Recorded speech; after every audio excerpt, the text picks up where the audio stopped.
অমলকান্তি আমার বন্ধু। স্কুলে আমরা একসঙ্গে পড়তাম। রোজ দেরি করে ক্লাসে আসতো, পড়া পারত না। শব্দরূপ জিজ্ঞেস করলে এমন অবাক হয়ে জানলার দিকে তাকিয়ে থাকতো যে দেখে ভারী কষ্ট হতো আমাদের। আমাদের মধ্যে কেউ মাস্টার হতে চেয়েছিলাম, কেউ ডাক্তার, কেউ উকিল। অমলকান্তি সেসব কিছু হতে চায়নি। সে রোদ্দুর হতে চেয়েছিল।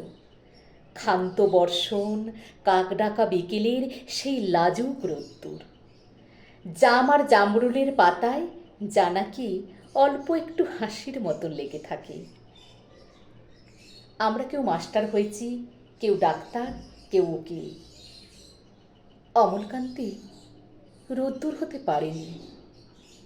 সে এখন অন্ধকার একটা ছাপাখানায় কাজ করে।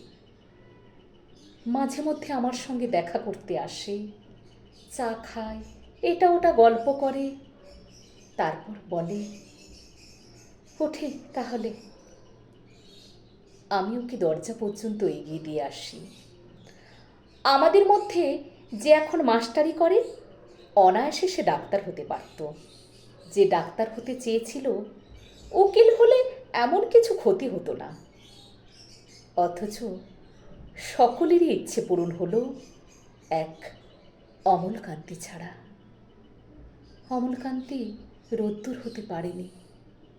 সেই অমলকান্তি যে একদিন রোদ্দুরের কথা ভাবতে ভাবতে ভাবতে ভাবতে একদিন রোদ্দুর হতে চেয়েছিল। কেমন লাগলো কবিতাটি অবশ্যই কমেন্ট করে জানাবেন।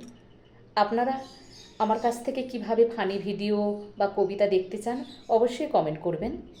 তাহলে আমি খুব উৎসাহ পাবো আর আপনাদের কাছেও উপস্থাপন করতে পারবো। নমস্কার।